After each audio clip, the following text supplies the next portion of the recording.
from WVLT. This is Local 8 News this morning.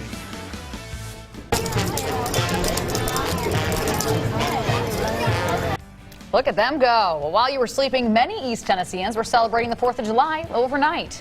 It's awful. I mean, you see the stuff on the world news, but you never think it's going to happen in your own backyard. A recent string of flag burnings in Blount County, how the community is helping an elderly woman. Good morning, everyone. On this Independence Day, I'm Marco Villarreal. This is Kelsey Leyrer in for Aaron Barnett this morning. Yeah, thanks for having me this morning. Well, we're glad you're here. Me nice too. And early. Starting this holiday off a little bit earlier than normal. Yes, but that's okay because we've got so much for you this morning, including our top story. Greene County deputies, they need your help finding a man who is still at large. Jonathan Jones is wanted on a number of charges, including evading arrest, theft, and criminal impersonation. Now, Jones was taken into custody on Friday. There's a look at him there. Shortly after, he managed to escape from a patrol car while still handcuffed. On Saturday, deputies say he stole a motorcycle from the Mosheim area. Now, last check, Jones is believed to be driving or riding in a green Acura, Tennessee plates tag P5140L. And if you've got any information, you can call the Greene County Sheriff's Department. As millions of Americans across the country prepare to celebrate our nation's independence, you could say East Tennessee started the party a little early. Yeah, kind of a lot early, midnight early. As Local 8 News reporter Donovan Long reports, tens of thousands of people were out on the streets in Gatlinburg enjoying the famous July 4th parade overnight. I'm here in Gatlinburg. A Maryville man says his mother's American flags were set on fire twice in just 1 week. But as Local 8 News reporter Casey Wheelis reports, it's not stopping them from putting up more flags. Tennessee Wildlife Resources Agency officers are still looking for the jet skier accused of injuring 4 boaters on Melton Lake last week. 1 child was seriously injured. TWRA reminds everyone to slow down on the water, don't drink and drive on the water, and of course wear life jackets.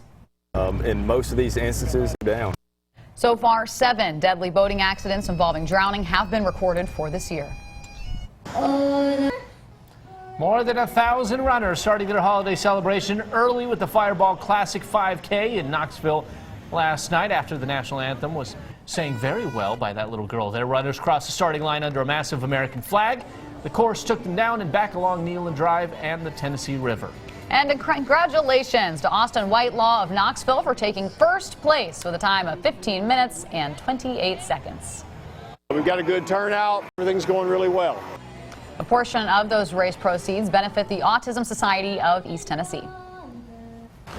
You need to know outdoors coming up in your weather on the 8s.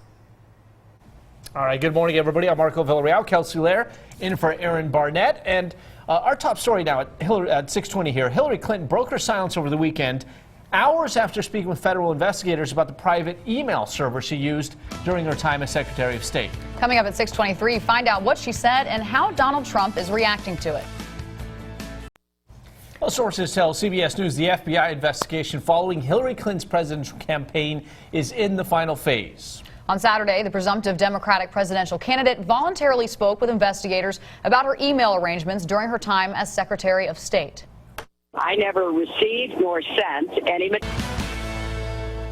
Welcome back. 6:29 here this morning. A local business with a teenage CEO is growing, and so is its clever idea to give back to charities that help people like veterans. Local 8 News reporter Sarah Mitchell introducing us to the CEO and his dad. Full-time business by the time Brady finishes college. It was closing, then it wasn't. But now Scott County's only hospital has shut down again. The lights and machines went dark Friday night because talks on Thursday of a possible sale fell through. The hospital CEO says they could reopen if an interested buyer comes along. We're going to keep you updated on that progress. The next closest hospitals are in La Follette and Jamestown. All right, if you did not stop. Well, next week, fans will have a chance to celebrate the life of legendary women's basketball coach Pat Summitt. As we remember her, we spoke with a couple that spent the last decade living just a few doors down. They shared stories with us about the icon that we've never heard before. Roger and Misty Cunningham stood by her family's side at the private funeral for Pat in Middle Tennessee. The Cunninghams had a special moment from the service that they wanted to share. Tyler said was fast. The Cunninghams shared many more stories with us about what it was like to be Pat's neighbor. We're going to be sharing them with you in the days to come. Now, the celebration of life that we mentioned is coming up on July 14th. It's free and open to the public. Starts at 7 o'clock inside Thompson Bowling Arena. We have all the information for you on local8now.com.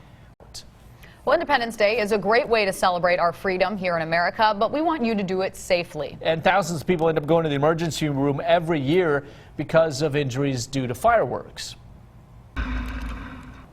Well, these explosions with mannequins are recreations of actual accidents involving fireworks. The Consumer Product Safety Commission set it up to show just how dangerous they can actually be. The most severe accidents happen when people attempt to make their own fireworks at home. Children many times. Well, ball fans, it's just over 2 months until Tennessee and Virginia Tech start their engines for the battle at Bristol. But if you didn't get grandstand tickets, I'm sorry to say it's too late. They're sold out.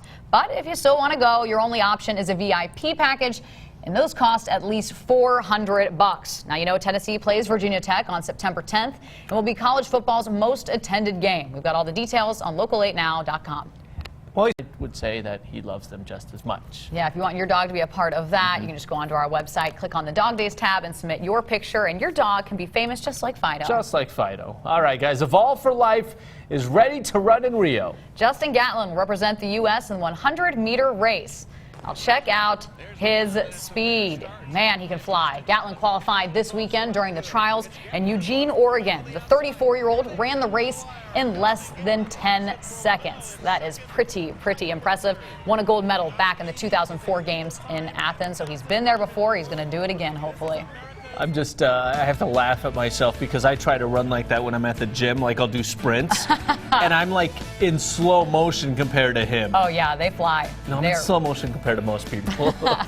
Well, soon the familiar smell of a hot grill will fill the air across East Tennessee. And if it's your first time, we do have you covered with this week's Pinspiration. Some great tips to take with you when you head to the grill. That's coming up here in less than 3 minutes. That's pretty handy. What a great idea. Yeah. I've never heard of that before. My meat's black and tastes like char. They're going to regret putting that up because I'm going to be like, okay, my house is on fire. Call the fire department. Yes.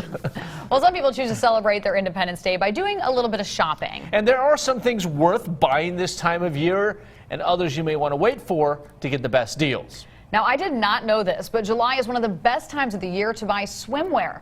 But other summer clothes are still in season, and you'll likely have to pay full price on those. So hold off, Kelsey, on the Hawaiian shirts.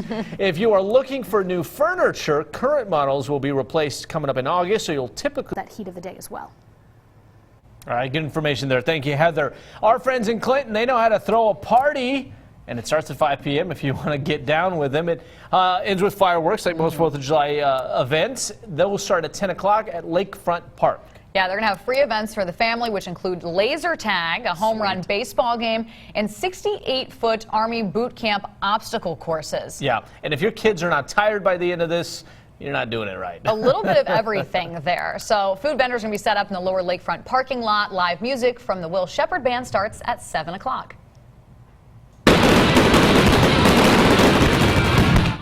And for our friends over in Oak Ridge, their fireworks start at 10 o'clock tonight from AK Bissell Park. There's going to be live music leading up to the fireworks, and I'm told that fireworks show goes for about 35 to 45 minutes, so a really long show there. Now, whether you're going to this celebration or just trying to drive through, you should know Badger Avenue will be closed from 7 p.m. till midnight. And we always give you a fresh look at the stories we're tracking for the day in your news to go. We have a quick commercial break, but before we go, after 5 years spinning through space, now can it slow down? NASA's Juno spacecraft arrives at Jupiter today. It will try to put itself in orbit around the planet, bringing us new pictures of that huge planet. Prepared for those sudden changes. Keep an eye on that radar from the free WVLT app. Well, if you don't want to brave all of that weather, there is another great option to watch the fireworks. You can just watch them right here on WVLT. Yeah, we got you covered starting at 9 o'clock tonight. You can watch live coverage from the Boston Pops Fireworks Spectacular. Thanks, Heather. All right, well, if you don't like science, your college chemistry class may have caused several headaches along the way. But during my freshman year at UT, that wasn't the case for me. It's all because of a professor I had that, Marco, you actually got the chance to talk to. A very energetic guy. His name is Dr. Al Hazari, and he's not your typical chemistry professor. All right, well, there's a reason it's harder than ever for Beyonce fans to land concert tickets. Speaking from experience, I bet. Yes, I've tried so hard. Well, shows by Beyonce and other big acts like U2 or even the Broadway hit Hamilton may be sold out because of so-called ticket bots. Oh, interesting. Okay, so Jamie Yukas has the details on the plan to crack down on these machines that end up stealing the show. Attorney General Schneiderman says ticket bots are only one piece of this problem. Promotional giveaways, even artists holding back tickets to inflate their prices, also contribute to a lack of available tickets. And then we're sitting there waiting to win some off the radio or just watch it online. It's annoying. Yeah, we were saying, I had never heard of ticket bots before, but it really makes sense Yeah. that this would be a problem here. So something to look out for sure. That's what